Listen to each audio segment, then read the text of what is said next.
Okay, so my name is Sarah Robinson. Today's date is November 14th, 2018, and I am interviewing Howard McDonald, and we are in Des Moines, Iowa. So we're going to start with some easy questions. Could you please tell me your first and last name? Howard McDonald. Okay, and can you spell McDonald for me? Capital MC, capital DONALD. Okay, I'm gonna do one quick thing on your shirt right here. It's just bulging up a little bit. I want that to look nicer. There we go. Looking good, looking good. Yes. And can you please tell me where you were born? I was born in Madison County, county seat of Winterset, on a farm northwest of Winterset, about 3 miles. And what's your birth date? My birth date is December the 5th, 1921. Almost a Christmas baby. Almost. Can you tell me what it was like growing up during that time on the farm? At that time, my grandfather and my father were farming together. And about the next year after I was born, my grandfather moved to town, and my father started farming, or being a hired hand on by the month on a farm west of Des Moines, actually west of WWII, Iowa. I was about 3 when we moved to Des Moines and into a upstairs apartment on Sheridan Street on the north edge of town, east of where it's escaping me. Where that In what town is it in? No, it's here in Des Moines, on 6th Avenue, where that amusement park was. Oh, there used to Riverview. There was an amusement park in Des Moines? Yes, Riverview Park. It was, well, I was born knowing about it. I don't know when it started. Must have been maybe at the turn of the century, something like that. And my dad was hired to run a filling station for the Pure Oil Company. And then that was the beginning of the Depression when it started, and it went broke, and my dad started driving for King Delivery on 3-wheeled motorcycles. Actually, it was a motorcycle with a sidecar on it. And then we'd moved to the south side of town, and I started the Maple Grove School that was at Southwest 9th and Army Post until I was in 1st grade, I think. And then we moved 4009 Southwest 9th and started a Park Avenue School. And then in 1930, my mother had trouble with a brain tumor, had surgery, and didn't live. And my dad moved myself and my youngest brother, 3 years younger, up to a farm with my grandparents at St. Charles. And my middle brother went to live with an uncle in Winterset until my dad finished about 9 months of work here in Des Moines, and then he come out to the farm and started farming there until I was actually I was a junior in high school. My dad had remarried after 3 years, and then in a junior in high school we moved to rented a farm up 2 miles east of Winterset on the highway, and I graduated from Winterset High School in 1940. and at that time the draft had started. I signed up for the draft, and then I also learned that there was a school here in Des Moines, enlisted reserve, that I could first learn radio, and then I transferred into code. And I learned code and graduated 15 words a minute by the end of June in 1943. And then went into active duty through Camp Dodge. Went to Kohler, California for 6 weeks of basic, and then transferred to Davis, which was the California Agriculture School, and high-speed code school there, and graduated out of there at 35 words a minute 2 days before Christmas. Got on the train 2 days after Christmas. I got off the train in New Jersey at Camp Wood, which is a side camp of Fort Monmouth, a Signal Corps camp on the East Coast. From there on, I joined the 3103rd, which was a activated battalion for this secret work that we were going to be doing. And the last of January in 44, got on the Mauritania ship, and 9 days later, we were in England. Well, let me ask you a quick question. Did you know anybody who was in the military? No. When you were growing up? No, I did not. Okay, or any veterans? Well, I had heard of somebody. My stepmother had a brother and a brother-in-law that was in World War I. Well, my dad was in World War I. My dad spent 6 months in World War I and was down at Camp Pike, Arkansas. And the brother-in-law was, I think, with the Rainbow Division out of Iowa into France, and spent some time there. My stepmother's brother was in the heavy artillery, and he went across, and he was schooled so that he could take a gun apart and repair it and put it back together blindfolded. But he never got into active duty, and because of the tension of that, he had a nervous breakdown later on that he really couldn't do much of any kind of work. So he lived at home with that family was 4 or 5 children, and a couple of them stayed at home. 3 of them stayed at home. They actually never married.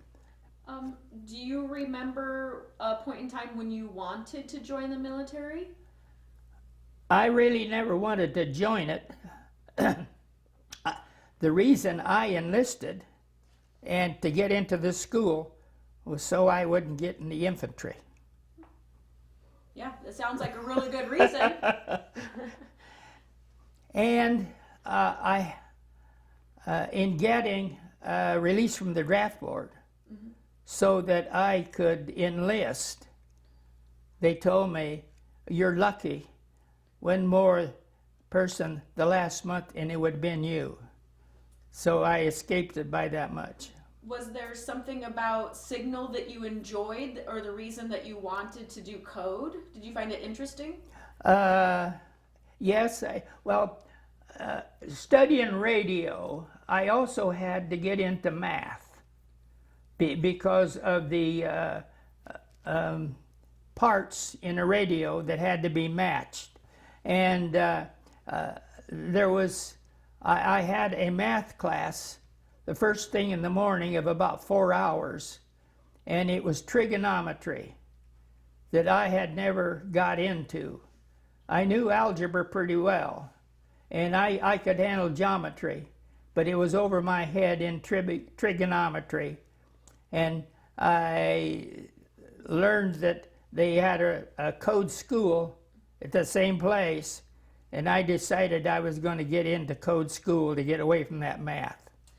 But then, when I got started with that, I liked it. Yeah. What was interesting about code? Uh, well, you have to learn the dots and dashes, of course, for the different letters, and there's a rhythm to it, and you get into that rhythm, and then it's a matter of gaining speed.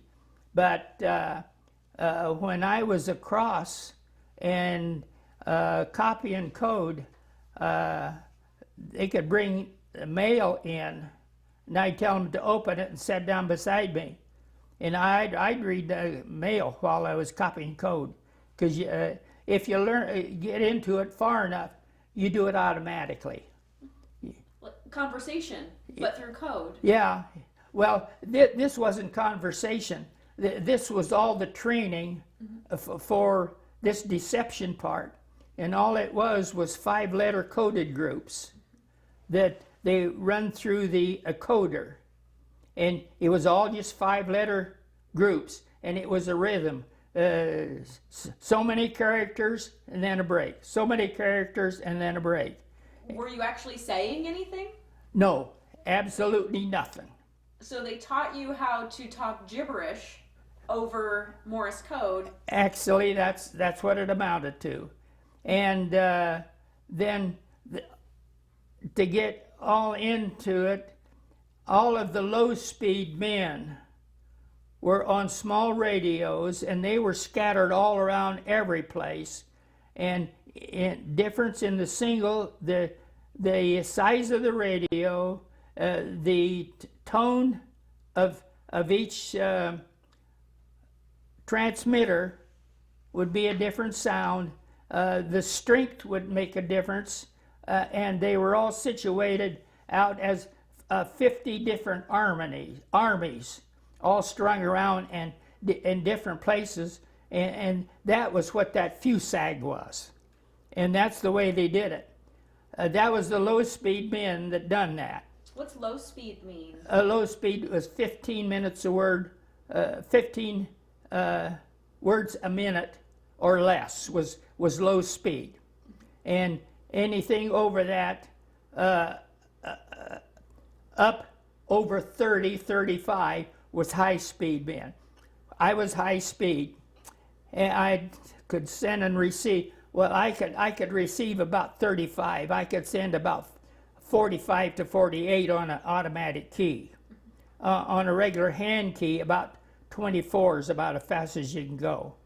And they were using the high speed men in teams to monitor all of these nets, and we had to write them out on a typewriter, and then about each week these were transported to 12th Army Group headquarters, wherever it happened to be, for them to review and know what had happened with all these nets weekly.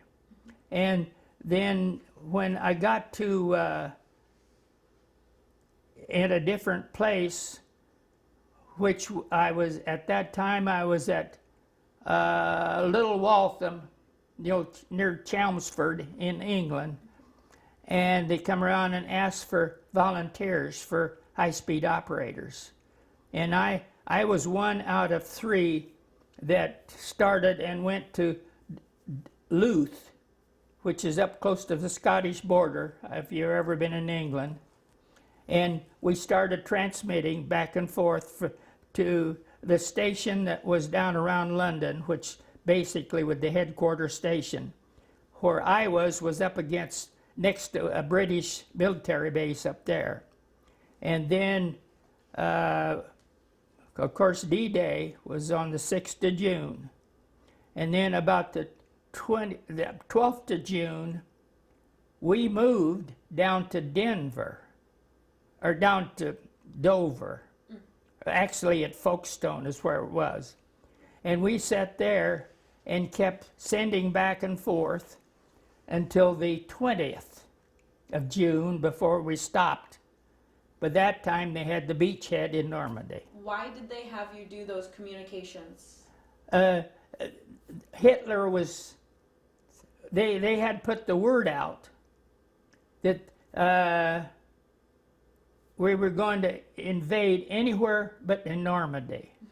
And that's why it's the map where it shows 5 different places, but they concentrated on Dover to Calais because that's the shortest distance across the channel. It's 20 miles across the channel. And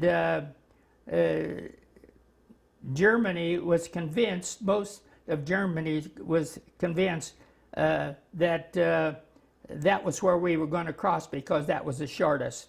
And by transmitting until the 20th, it was holding a big army over there waiting for us. And didn't know, of course, that there was nobody to cross. And they didn't know that Normandy had happened. Well, the word hadn't gotten to yeah, them. they knew Normandy had happened, but they thought the big push was still going to be across there. They were waiting for the second wave. Yeah, and that's where they had their big army waiting. Did you know at the time how significant your work was? Had no idea. We only knew in the morning what we were going to do that day. And of course, then when it was over, then we went back to Dudley, which was in the Midlands. That was our base when we started. And we actually were going to be sent home and go to Pacific. But part of the unit had already crossed, and that's what that Cleveland article was about. They were following that line up behind them and communicating with 12th Army Group headquarters. And so General Bradley asked us to bring the rest of the battalion over here because I might want to use them again. Which turned out they did use us again at the Battle of the Bulge. And what kind of things would you do for that? Actually, the very same thing as done before. And of course, Patton was involved with all this mock-up stuff ahead of time before D-Day.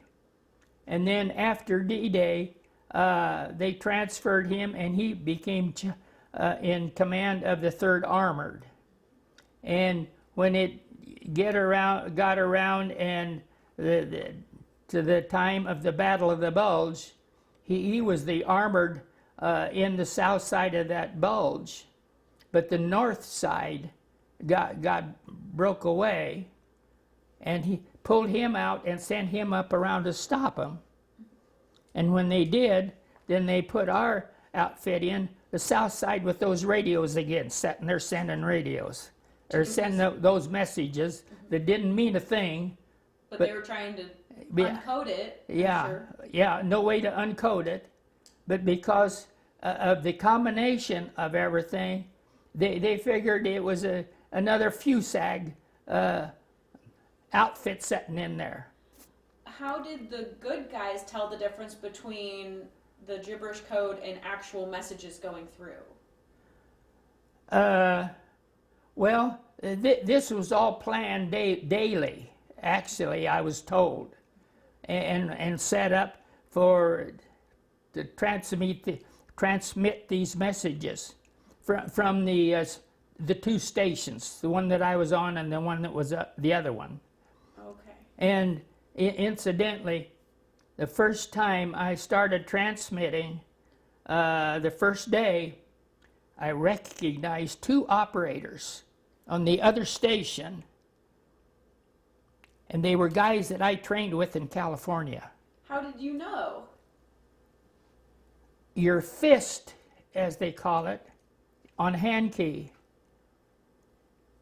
is just like your fingerprints. There's no 2 alike. Really? And I recognized them. It's almost like recognizing your friend's voice. That's right. But through code. Yeah. And one of the guys was my roommate in California. Mm-hmm. And I knew instantly in just 2 or 3 seconds when he started sending and I started receiving who it was. How'd that make you feel?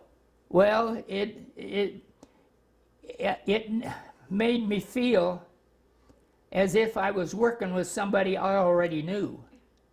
Yeah. It was, And the second man, he was from well, John Marion was somewhere in Minnesota. He lived somewhere in Minnesota, in the western part of it. The other one was Don Barber, and he lived around Rockport, Illinois.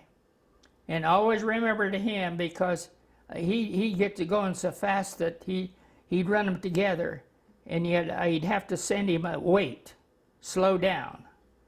You'd always have to do that with him when he started sending a message. you get excited. Slow down so I can copy it. So it was an old home reunion, but secret between you guys. Yeah, yeah, That'd be nice. It's like having a friend on the other yeah. end. It was. Of course, we got paired later and saw one another over in France. We worked together physically over in France. And did they say they also knew it was you? I never talked to him after that. No? No, I knew it was him. There was no question about it.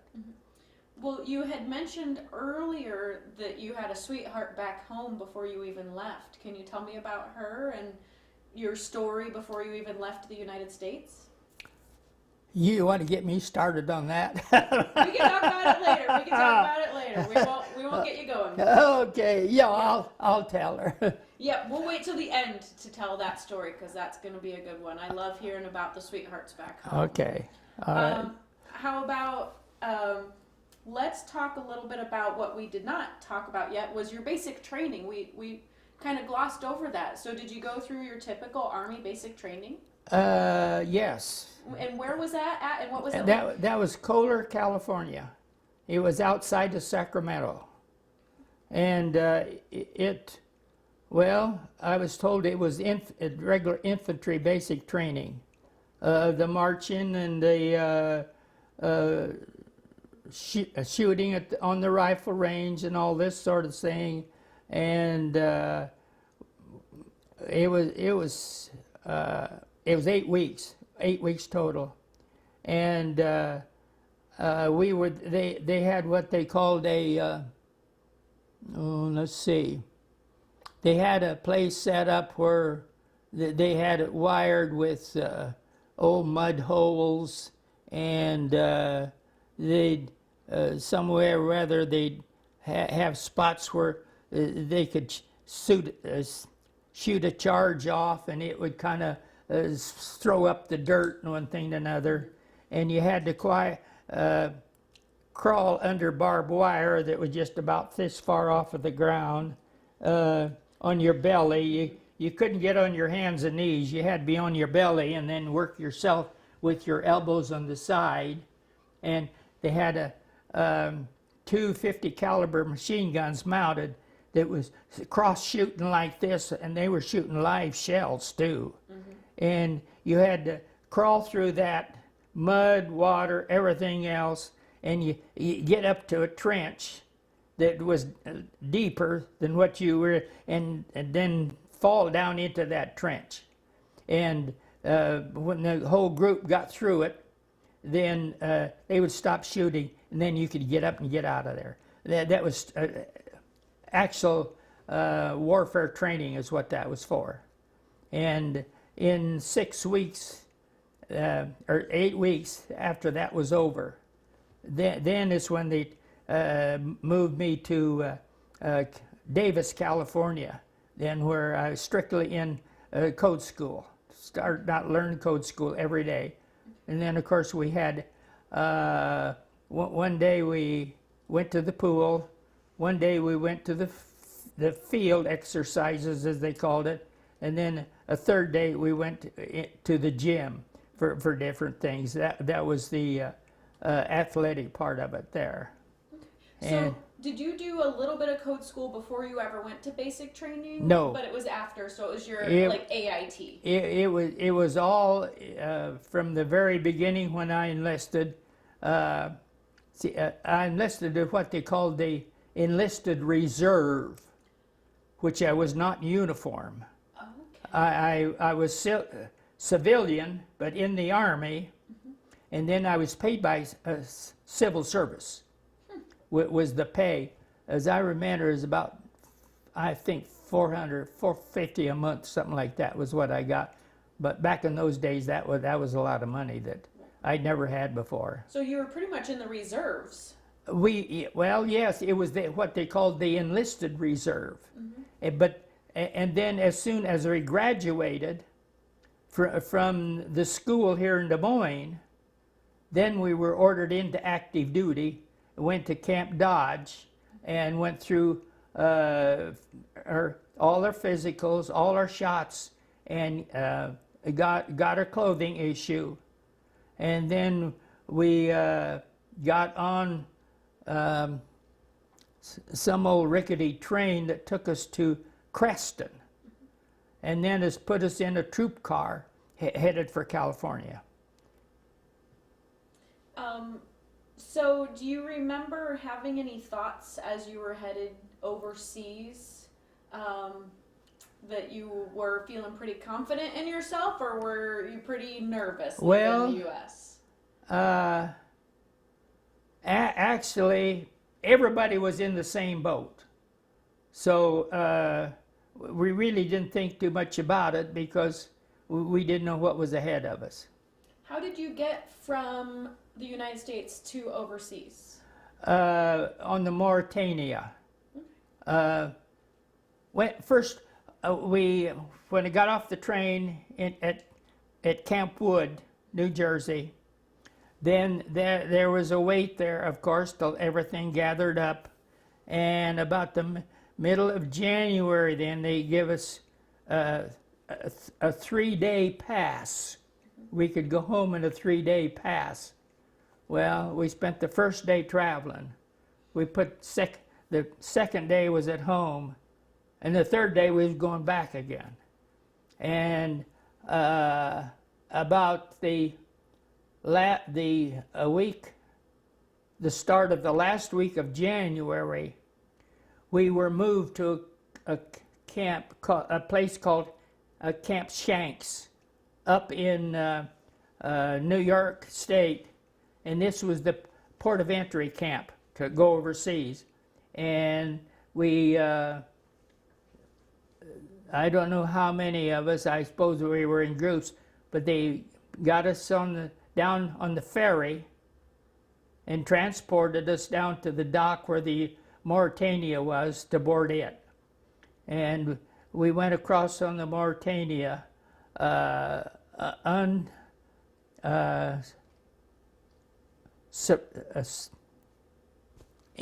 not in convoy. Unsupervised or yes, I know. Without convoy, because it could travel faster than any accompaniment could. Let me ask you this: how do you take to the ocean? Well, of course, being English, we had English food. And that's the first thing we had to get used to. And I was seasick for the first couple of days, and then it was all right. But after leaving New York City, then we went south, clear down off the coast of Florida to get below all the submarines up in the north part of Atlantic, and went across pretty much across until we got to the other side, and then we went clear up outside of England, outside of the British Isles, clear to the northern part where we got in the Irish Sea from the north, and then come down and got us in a storm in the Irish Sea that one night we held our own for about 6 hours, and there'd be times that we'd be up so high on a crest, the screws would be out of water. And at that time, I had fun. I'd get out on the fantail and ride that up and down, up and down, up and down. And I was having a time having fun doing that.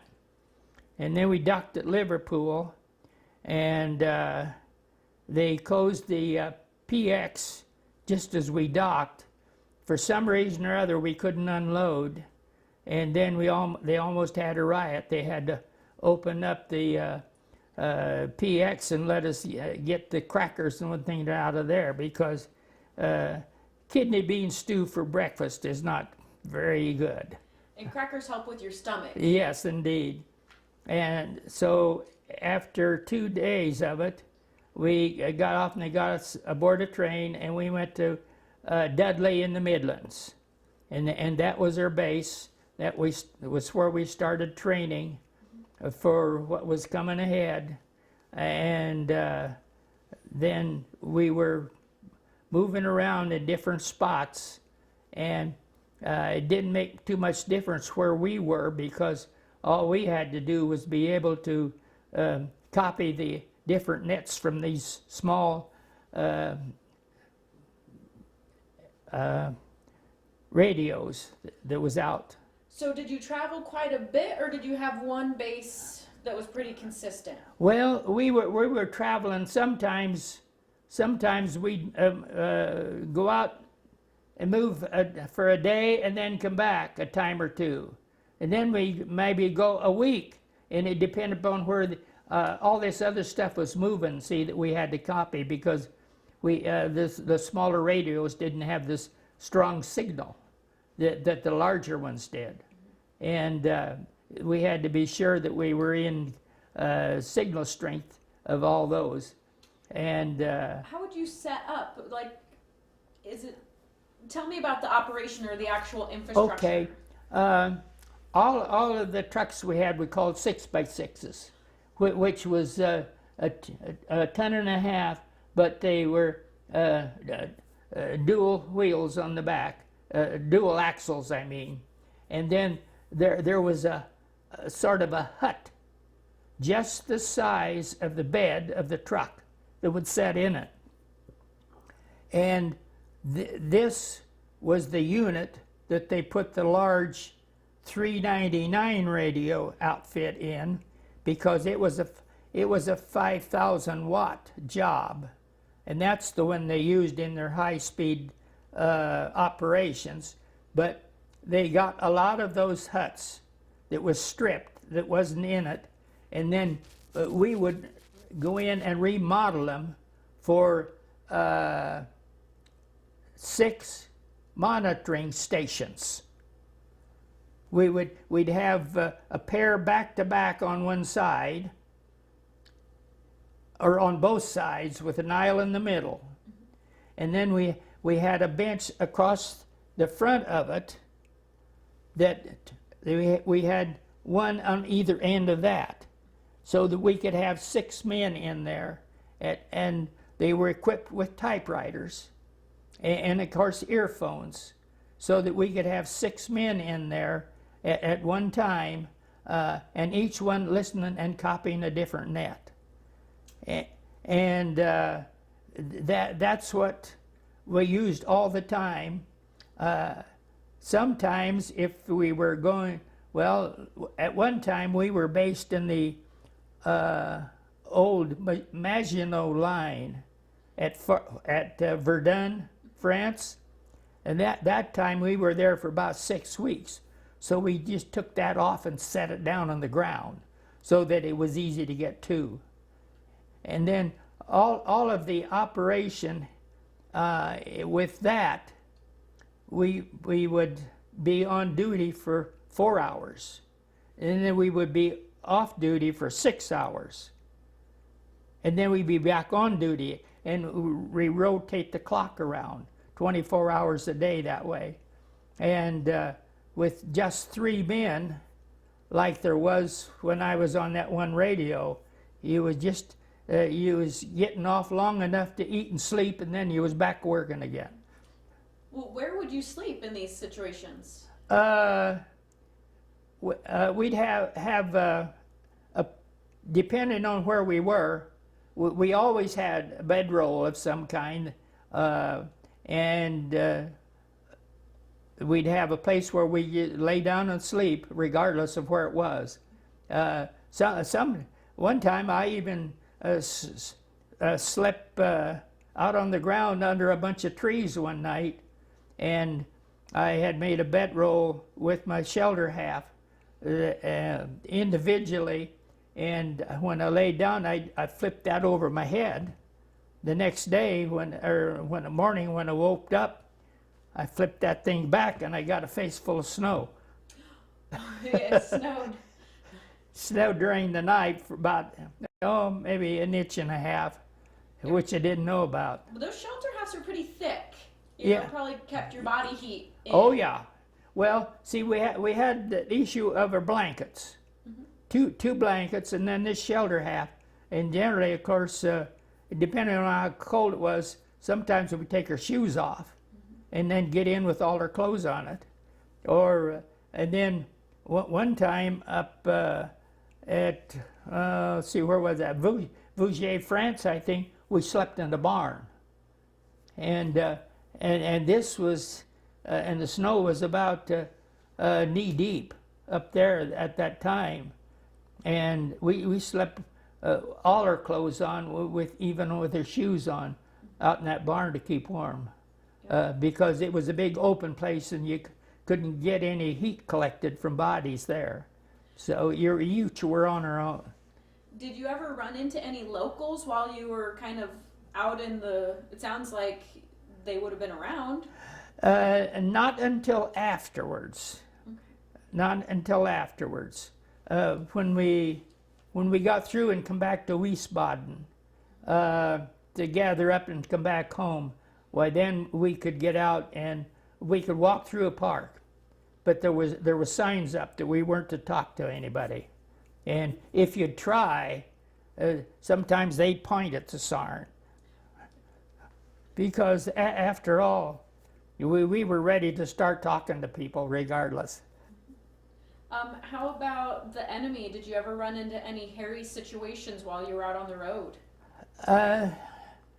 Not really. The only time, which was, there was 3 young boys that had got loose and was coming back, working themselves across the landscape, and somebody saw them, and they started after him. And our lieutenant was, we'd had a lieutenant put with us that had,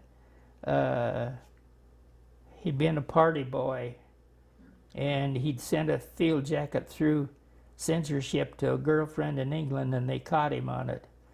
And so they sent him out as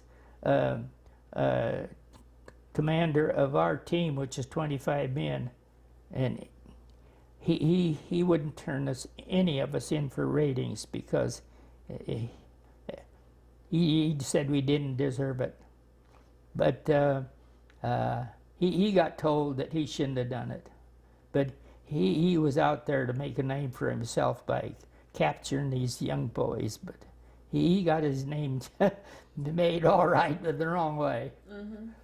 Well, did you have any people that you remember that you had a good camaraderie with, your team? No, not necessarily, because, see, we were moving so much all the time. And the only thing, when the last, we spent some time in England, about 2 weeks, and this was before we, I think, crossed the channel. And we could go to town on pass at Windsor. And the first day we went to the USO place there. And a young lady come in and was asking if there's any of us that want to go to a picnic. And she happened to be a nurse, and her friend was a nurse. And then there's several of them had got up this picnic and had posted in the on the bulletin board of that USO for the soldier boys. Well, it turns out only one come, and so she come up looking for some more. And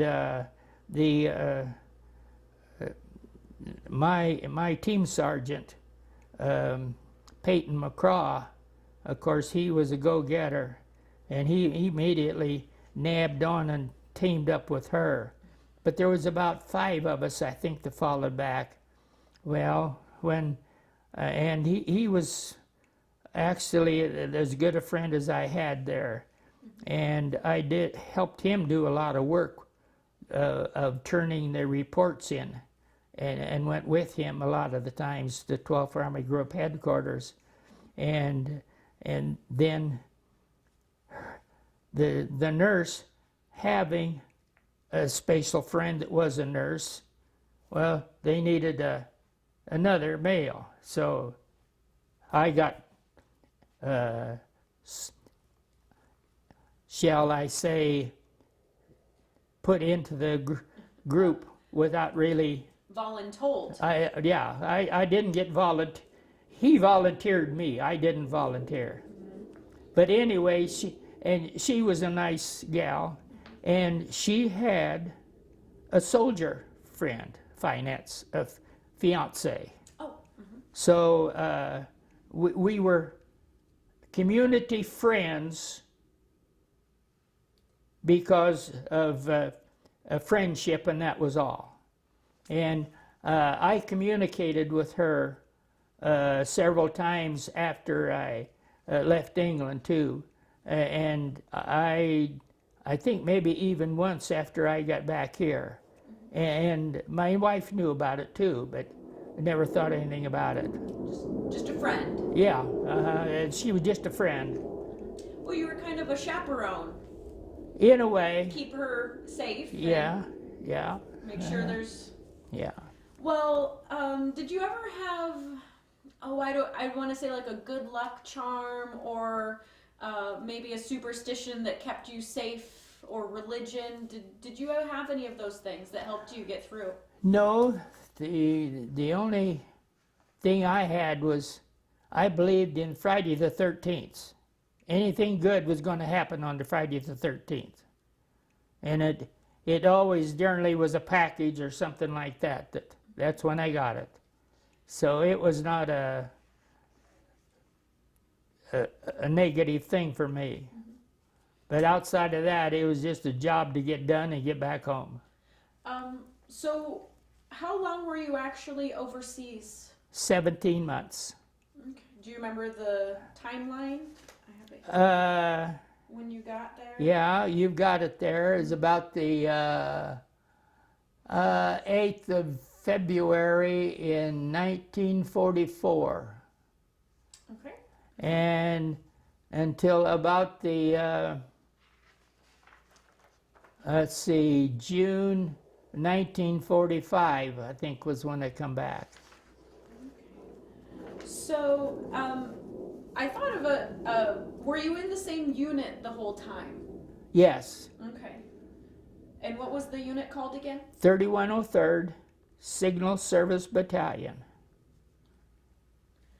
Did you ever, since you were kind of in the business of secret codes, did you ever happen across any of the code talkers, the Native Americans? No. I've been told that there were some in England or in Europe, but I never run into them. The only thing I knew about was the Navajos in the Pacific. Yeah. It was the only ones I knew about. So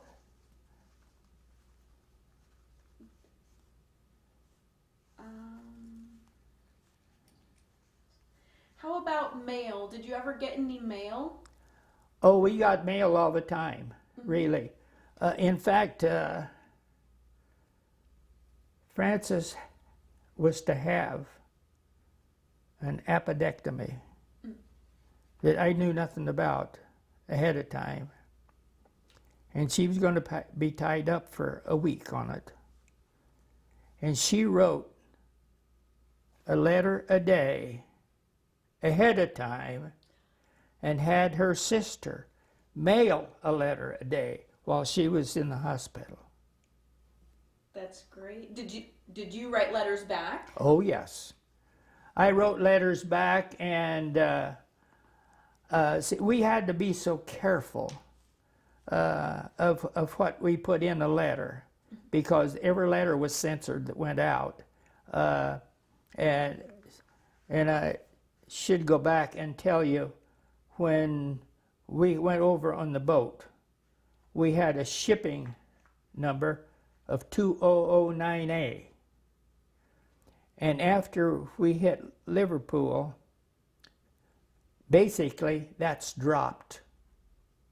So if anybody, we were instructed, if anybody asks you what your outfit is, you tell them 2009A. And that's something they can't find, because it's no longer any good after you've got across and hit land. So you were not supposed to say the signal? No, it didn't exist? No, it didn't exist. Even though you were in the 3103rd, it didn't exist for anybody to know about. And at one time we were, there was about, 25 of us as a team, and we were camping in a place called Cherbourg Park, which is in the southern part of England. It's called the King's Park, and there was a big herd of deer in there. And we were allowed to be there, and we had pup tents, so two of us together in a pup tent, And I was on a gate guard one day, and a Jeep come rolling up with a lieutenant in it, and he said, "Soldier," he said, "is this Company B of the 3103rd?" And I said, "Yes, sir." He says, "Thank God, I've been looking all over France for you." Because, see, part of that outfit had went on to France, but not all of it, see? And this is where the men kept shuffling in and shuffling out of the 3103rd. Because this was the Deception Battalion and the base for it. And everything was transferred through that. We did have a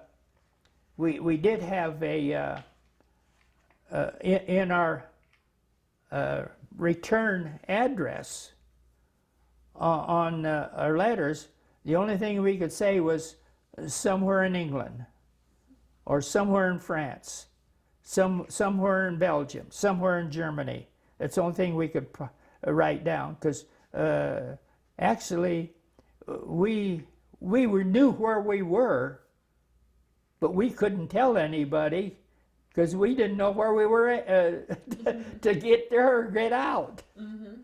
Oh, and you wouldn't want that letter to fall into the wrong hands. That's right, yeah. Mm-hmm. So did you ever have a moment on the countryside that it was just, a beautiful day, beautiful situation, you could actually enjoy being overseas? Yes, we did. A lot of times when there didn't happen to be anything going on, and if we were out in an area where there was nothing around us or no people of any kind, a lot of times we would, when we weren't doing anything, we'd just get out and walk to see what we could find. And especially out in the Argonne Forest. There were some beautiful spots in the Argonne Forest. And one time when we were in that Maginot, old Fort Molinville, Maginot line, one day we discovered this passageway that we decided we wanted to see where it went to, and we started crawling through it. And some of the timbers had already fallen down in it, because it's strictly dug from dirt and then propped up like a main shaft.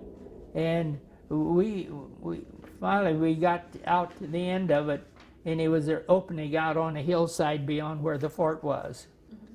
So it was an escape route, was what it was. Just things like that. Rather than sit around and do nothing, we would explore. So you said that you were there during Battle of the Bulge. Can you tell me about that time and what you were doing and what the military was doing during Battle of the Bulge? Okay, well, we were, that was, this team of mine was high-speed people, and so they were monitoring. We were monitoring all the time, and we moved from place to place to place to keep up with the signal of those smaller radios. And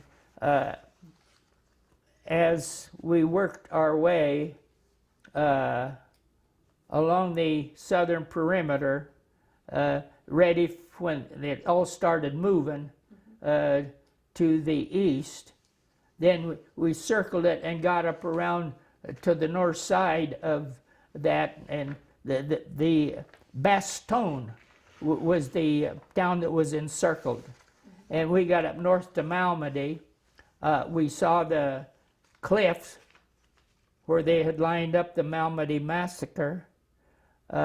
We hit the, I can't remember the name of the place, but it was like a little, hotel or something where travelers could stop and rest and one thing and another. And then up on the hillside, and it was snow. It had snowed about 6 foot, or about probably knee foot, 16 inches deep or something like that. And it started warming up and the sun come out, and we started seeing spots up on this hill that started appearing. And so one day, out of curiosity, we had to see what that was. We got up there and started digging. It was American GIs that had been killed and fallen and got covered up with the snow that nobody found them. And we would get there, got one dog tag off of them and turned them in. And then when the next day there was a truck sent out, and then we had to go with those the two fellows that was in the truck to help them find these bodies so they could load them up and get them out of there.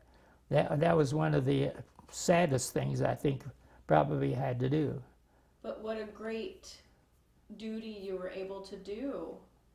I mean, well, otherwise they wouldn't have been found, maybe. Yeah, that's true. Well, they would have been eventually, and it got melted down, but we got them found quicker. Yeah, but that's one of those things that you weren't told to do it, but you know that it's something that had to be done. So I have heard that it was a very cold winter that year. Do you have recollection of the feeling, the cold? Well, yeah, it was cold, especially when we were sleeping in the barn for about 2 weeks. Yeah, it was cold there, and of course we had all the clothes on that we could get on. And the only time it was warm was when we went to work, because see the hut was heated with all these radios in there. See, these were big commercial radios. Were Hallicrafter, like 16 and 18 tubes, and of course they created a lot of heat. And we were always in our bare arms when we were working with that. But of course, the minute the shift was over, then we had to get on all our heavy stuff. They wouldn't let you just be in there to get warmed up? No. When you weren't on duty, you weren't supposed to be in there, because see, each person in there had to be ready and concentrate to be copying that code, copying those messages. You enjoyed being at work during that time? Oh, yes. Get warmed up, thawed out. Right, yeah. Did you ever, or in retrospect now, looking back, did you enjoy the fact that you got to be in this signal battalion, in the 3103rd? Well, yes. I was blessed in the fact that I was in that, done something I actually enjoyed, and really was not in much harm. The only time really that there was any harm was, and I think it was Vouziers, France, where we were in town, and there was a single fighter plane come down the street strafing, and that's as close as we got to any danger. How about now, looking back, do you consider the amount of lives that you probably saved by keeping the Germans in the wrong place? Well, I guess I actually don't think about that. It was a job that had to be done, and it worked. I'm proud that it worked. That's the main thing. Yeah. Do you have any other stories about your time overseas that you would like to share before we move on to the end of the war? I've got this list in front of me, but it's a long list, so I'm trying to pick things out of it. Uh-huh. That's my list or your list? This is your list that you just gave me, so Oh, I'm looking through it, making sure that if Okay. Well, not unless I've... See, that's 75 years ago, so sometimes it's hard to pull something out of the cobwebs of the memory that I remember. I forget things from last week. Yeah. I enjoyed tremendously the time I had in Windsor, because that was a very good, pleasant time. And then several times we were down on the beach at Folkestone, where we could go to the beach and different things like that. Southern England, really, to me, was a beautiful place. I love traveling, and I was in just about all the different types of topography in England, and it was so unique to look for the stone fences that separated their fields. And a lot of those things are something that you would never see anyplace else. I had one occasion in Dudley one time. Of course, at night, everything was blackout. I had two occasions. One was I was a driver for the night patrol, I guess you'd call it, and we made the last tour through the town at 1 o'clock in the morning. And those, if you know what those little tiny lights are on the fronts of vehicles. Yes, so you can move at night but not be too bright. Yeah, well, in fact, you'd only see about 6 foot in front of you. And of course, this was a dark night, and we were going down a street, and all of a sudden, here was 4 legs in front of us. And I jammed on the brakes, and I just about threw the lieutenant over the windshield.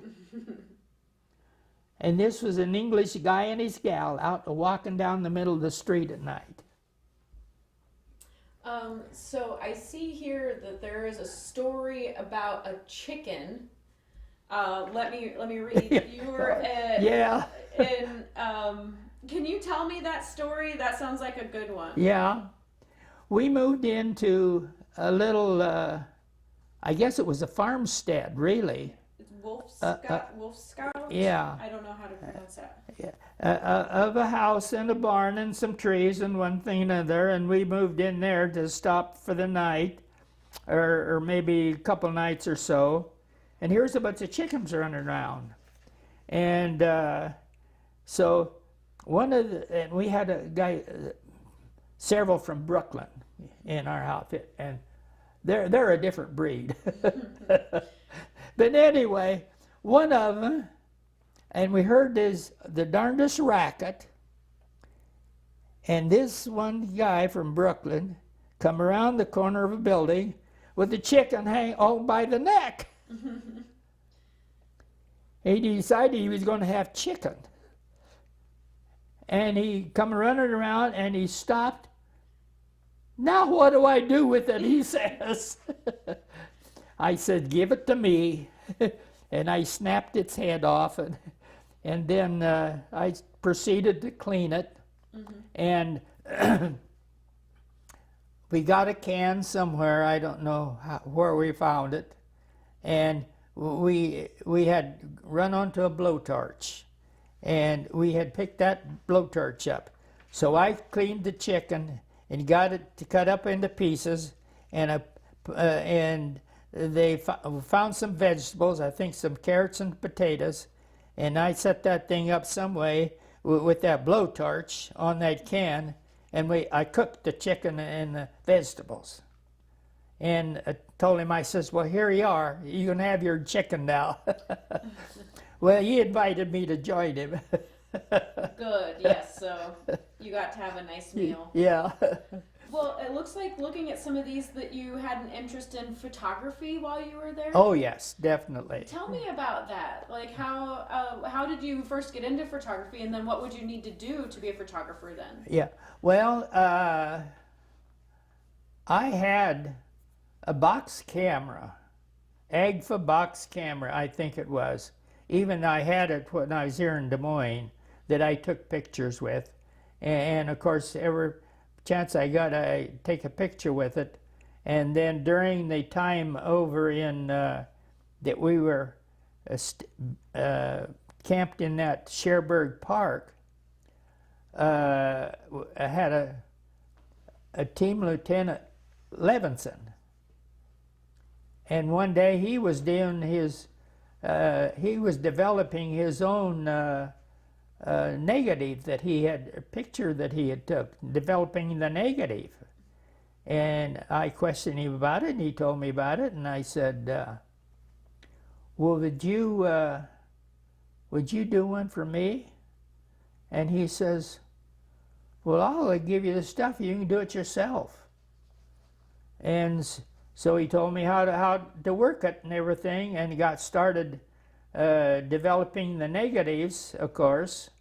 And I had several negatives already developed that I could see what they were. And so when we all got back to Wiesbaden, when it's over, we were able to get a battalion photo lab set up to develop pictures for anybody in the battalion. And we would and also when we were in Leipzig, I run on to a place where we get a lot of photo lab stuff, papers and one thing and another. And anyway, when my team sergeant McCraw come to me one day, and he says, hey, they're going to set up a photo lab. Don't you want to work in that? And I said, sure. So he got me into that photo lab, and that released me of any other duty of any kind. All I did was work in that. And so after we were there for, I think, about a week or so, we come to find out that there was going to be a trip of a couple of days of going around and picking up the records of all the scattered troops around. And he got me signed into that so that I could go on that trip and get back to Leipzig and get a bunch of this photo stuff. And I got a lot of paper and chemicals and stuff like that. And then I also was able to, no, I'll take that back. While we were there, one day he come in to where I was, and he said, here, can you use this? And it was a printing box. In a way, it was automatic, but you printed one picture at a time. But so then he got me signed in for this trip, and went back and got so much of this stuff. And I sent word to this and some money to this nurse in England, and she was able to buy stuff and send to me. And so they decided that they would take company pictures. And so we decided, well, we need to charge $0.25 apiece for that. And of course, the guys started complaining, first of all. And I don't know, one of the first sergeants, he says, well, they have to buy all that stuff on their own. He said, surely you don't expect them to give it to you then. Can't you give them $0.25 to help pay for that? Well, yeah, they could. So in that book, you'll find the 4 company pictures of A, B, and C, and headquarters. And I was in headquarters company, and you know, on the internet, about a week ago, I was looking for something, and here's one of those pictures on the internet. And you took it. I was with the guy helping take it, yes. And I don't know how it got there, because I didn't send it in, but maybe he did. Maybe one of those people that gave you $0.25 submitted it. Yeah. But anyway, I run and got my book to be sure it was the picture, and it was. Wow. Because I got all 4 of those company pictures in that book as well. So were you in England then on VE Day? Yes, no, I was in Leipzig. I was in Leipzig on VE Day. Tell me that story. Okay, we got up that morning and started back, the whole team, what do you remember the date for the video? The date of it was in May. Of 45. May of 45. Okay. I can't remember the exact day, but it was VE Day. What, it's 16th or something like that. I know VJ Day, but I don't have VE Day memorized. No, it's in May. I know it's in May sometime. It's in the last half of May, I believe it. It's in there recorded somewhere. But anyway, we started back, and at that time I was driving the Jeep the lieutenant was riding in, and with then the 6x6 behind with all our luggage inside of that thing, and then there was a weapons carrier in the convoy also. And as I don't remember how long we had been on the road, but we come across this a black detachment, a hooping and a hollering, and we stopped to find out what they were calling about. He says, the war's over, the war's over. That's the first time we knew it, of course, because we hadn't been announced that it was over. But anyway, evidently the lieutenant knew it, because he had orders to get us on the road and get back to Wiesbaden. Okay. Well, what'd you think? Well, we were ready to come home. Mm-hmm. But it took us some time to get home then. But when we got back to Wiesbaden, and I got that trip made of all those photo supplies and the pictures taken and everything. Well, before the pictures was taken even, we had ordered to be in Class A uniforms. And that's the time that we were awarded the Meritorious Service Award for the work we had done. And we find out, too, in the process, I don't remember which is which, but anyway, somebody had made application for that Meritorious Service Award, and then, no, somebody had made application for a presidential citation.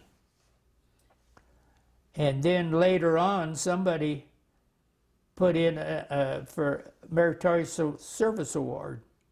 And that come through first, so they canceled the presidential citation.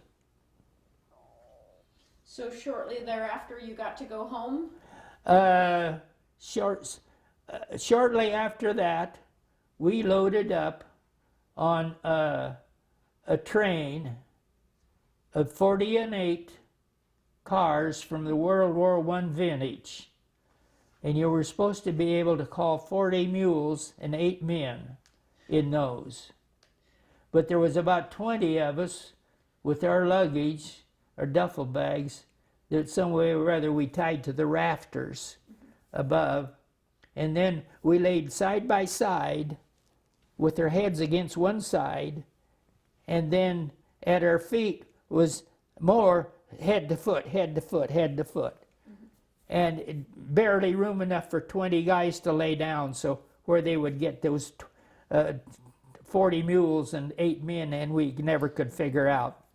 But anyway, we started out first with German engineers and guards, and just very slow moving, didn't move very fast until we got to the German border, which wasn't too far away, to France. And then we changed to French engineers, and then we took off. But twice a day we would have to stop, and the cooks would pull the kitchen out and the burners and cook our meal. If we wanted to shave, we'd go up to the locomotive, and he'd give us hot water out of the locomotive to shave, and in maybe a couple hours, then we'd load up and take off again. And we do that twice a day, and then at night, of course, we'd travel all night without stopping. And it took us 2 days to get to Le Havre, France, at the 20 Grand Camp up on the bluff above the Seine River.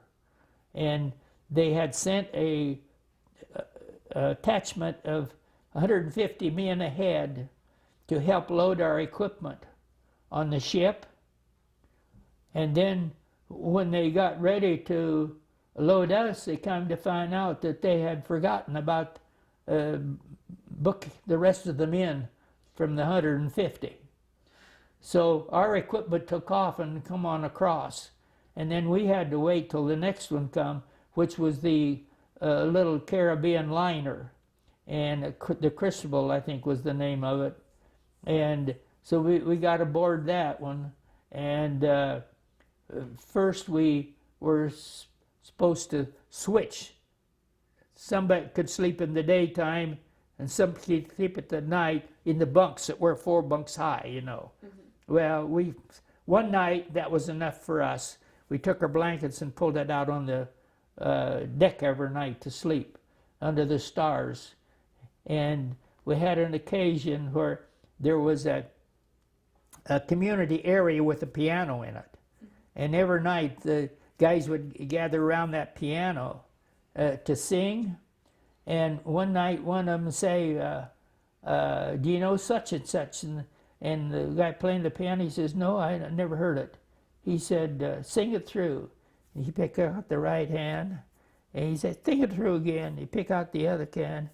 He'd say, okay, let's go. And he took off, and he got some more music out of that piano you ever heard. And the guys were standing there with their mouth open. They couldn't sing. They couldn't move. So amazing. So amazing, yeah. Talent. So when did you get home? We got to Camp Henry in Virginia. I don't. It says June 30th. Yeah, whatever the date was. We spent one night there. We had steak. They met us at the door with a bottle of milk and a cup to fill it for us to drink. And we had steak that night for supper. And then we went to sleep that night, and we were all sleeping in these beds, 2-tier beds, you know. And everybody was restless. Nobody could sleep. And in the morning, you woke up, and about 3/4 of everybody pulled their blankets off on the floor, and because the bed was too soft, we couldn't stand it. And I was one of them too, because we had just laid everywhere to sleep. And got on the train, and there was, I think, 70 of us that went to Camp Grant in Illinois, and we had a 30-day furlough. And then after the 30 days, then we went back to Camp Grant and went back. And this time we went to Camp Seegert, which is a branch camp of Fort Monmouth. And we started this training again. And Camp Grant was right on the beach. And so every night after we'd eat, two friends of mine, they're both from Chicago, they both had been the two guys that worked with me on the same shift. We'd go down and jump in the surf for a while. And the one night when we come back, turned the radio on, and that was VJ Day. And it had been reported that we were going to be restricted to camp when that happens, to stop the any riots that might happen. And most of the camp was already empty. And the three of us showered and get off of that camp in about 20 minutes. So we didn't get stuck on it. Before they could call y'all back to Yeah. quarters. And then we were, I don't know what happened to the other two friends at that time, but I was sent to Fort Monmouth to work in the finance, figuring the payouts as people got discharged. The camp commander had got a separation point for all of his men who had points enough to get out. And as we kept working, and they got closer to us, why then I got relieved. I took a day to teach somebody, and then I got run through the line to get everything completed, and Oh, you got discharged. I got discharged. Yeah. Mm-hmm. You had all your points that you needed in order to Yeah, discharge. I had 63 points. Okay. Is what I had. You know what I find absolutely fascinating is that nobody knew about the 3803rd until the 70s. That's right. Tell me about that. Well, that was because it was a secret it was a secret outfit, and then when VJ Day, when the war was over, they had no more use for that outfit. So it just dropped out into space somewhere. Like it never had existed. Yeah, and so we never had a anniversary of any kind ever come up because of that. Did you keep in touch with folks from the 3803rd after you got back? Well, I kept in touch with these two in Chicago for a long time. Well, actually, until we had our first child, which was my daughter. Mm-hmm. And when she was about 2, because her sister lived in either Hammond, Indiana, or Gary, Indiana, close to the Chicago area. Mm-hmm. We would stop and see those people. But after she was about 2, and then by the time the second child come, why we sort of lost track of those. Frances Yeah, is your wife? yeah. Can you tell me how you guys met? You and Frances? Yes. How old were you? I was 21 when I enlisted in September.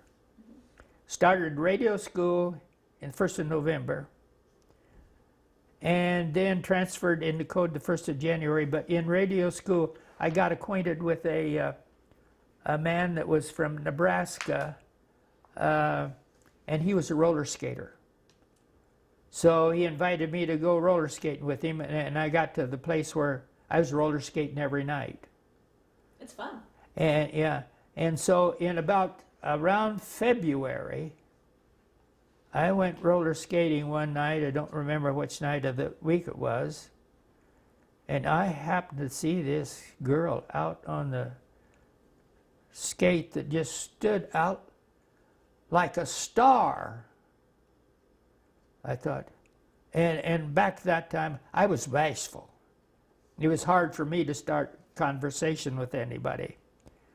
But anyway, the first time I tried to get out and skate with her, something happened that didn't make it, but I kept watching for her. The next time she come, and she was out there skating, so I went out and skated around her, and I said,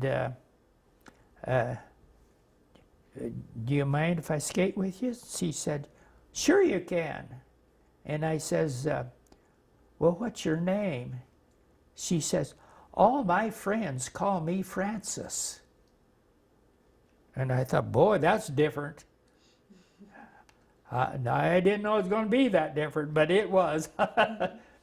But anyway, that started, and I kept watching for her, and pretty soon, every time, and I went skating about every night. And she come 3 or 4 nights a week or more. And pretty soon we had something going there that I wanted to keep going, but we never, neither one of us ever voiced our feelings for one another. But anyway, come through till the end of June, and it was going to be time for me to leave, and I had taken some pictures, and they weren't going to be developed, and so I said, would you get those and send to me after I leave? And they said, sure. So this one, we always, back in those days, we always walked. We didn't worry about anything. The only thing we did was hold hands. But she was a chatterbox. She loved people, and she talked and talked and talked. But anyway, the last night we walked up on the porch, and she says, my sister thinks that we're getting too thick with this or something, and we better slow it down. I didn't want to hear that. But I said, okay, can I kiss you goodbye? And without even thinking, she said yes. And I kissed her, and then I turned around and walked away without looking back because I didn't know whether this was the end or not. And she worked at a little grocery store. And so I had about another week in town here, so one day I thought, I'm going back over there, see if I can talk to her. And I went over, well, no, she had went to California with a friend. And so anyway, I went ahead and left here and went to basic training, went clear through basic training, thinking, should I write her or shouldn't I? Should I write her or shouldn't I? And finally, at the end of basic training, well, I did. I wrote her a letter. And about 3 days, I come back, a book. Where have you been? She told you. Yeah. And so then it was mail both ways all the time. And I got to spend quite a bit of time that one day that I had the 3-day pass and come back for the East Coast and back, of course, coming on the train early in the morning. And when I come in, I see somebody walking back and forth out there all alone. And I thought, well, I wonder why that person's walking all alone out here like this. Never even dawned to me. And would come to a stop, turned around and looked at the train, and I see it was her. She got down there to meet me. Mm-hmm.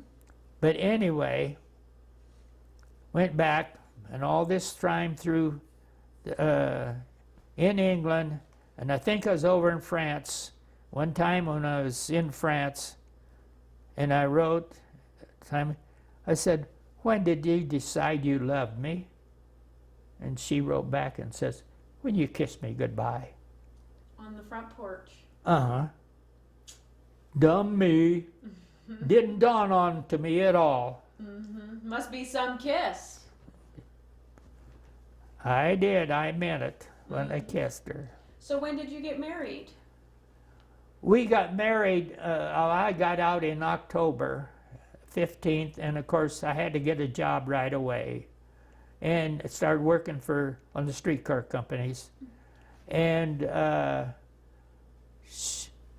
don't know why, but I guess she had to make arrangements or convince her sister, I think, that she was going to get married and be moving out, because she'd been living with her sister.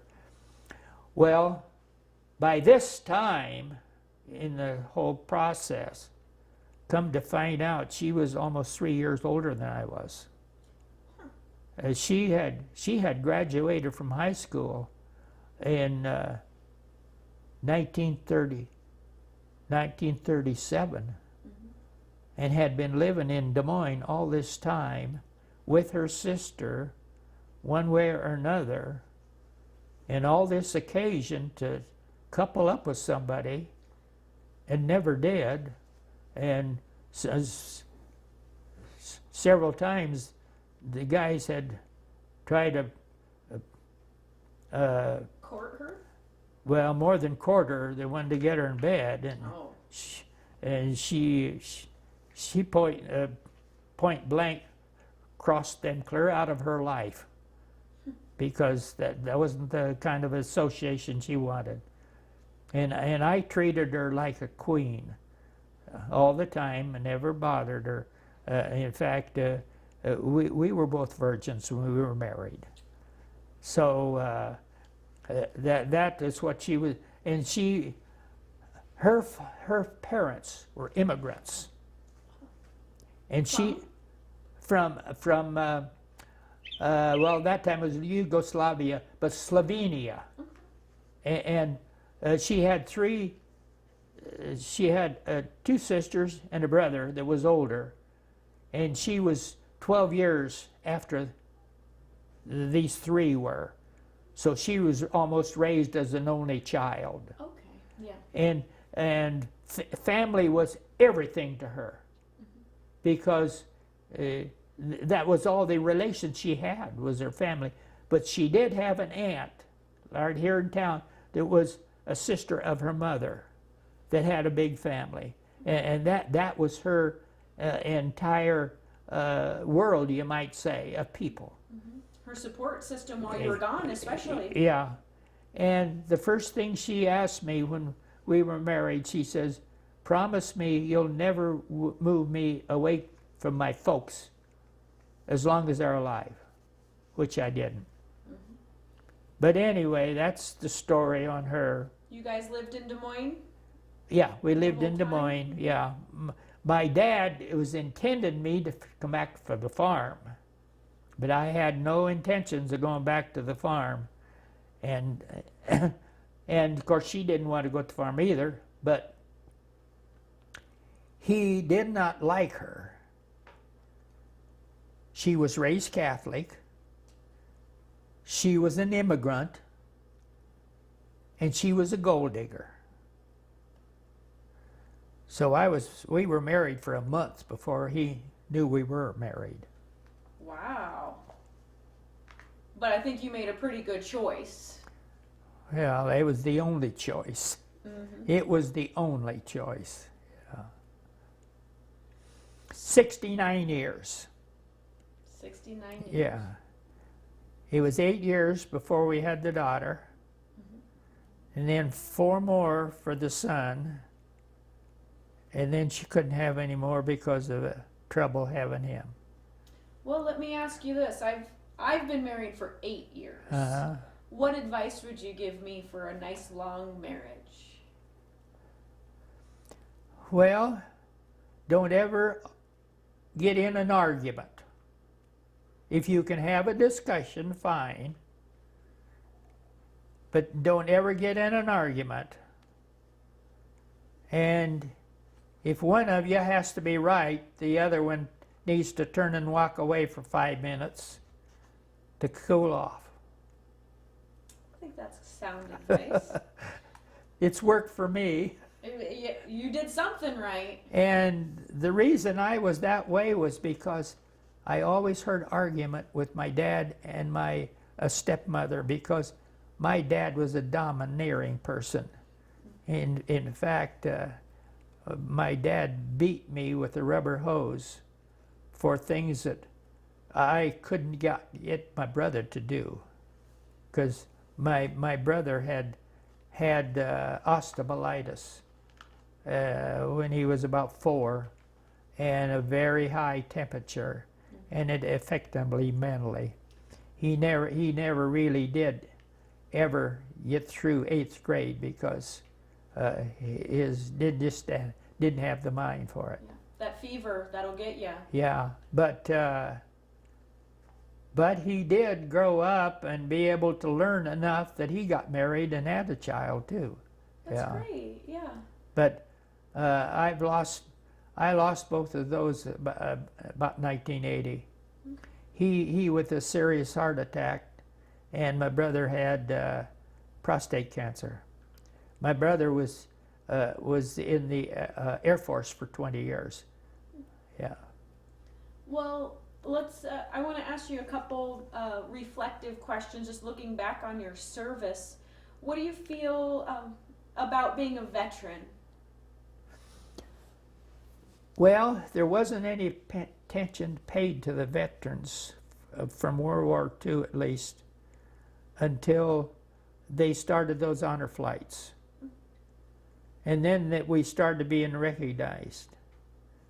And it was so sad on that Vietnam thing, because that's something we should never have been in, as far as I'm concerned. The French had fought them for 20 years and pulled out, and then we go in and try to straighten it out. It's the same difference. Mm-hmm. So what was our government thinking about anyway?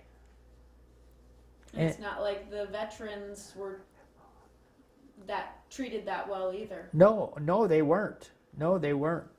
And see, there's a lot of them who went to Canada, they said, to get out of it. Mm-hmm. And a lot of them, if they didn't go in, they got blackballed.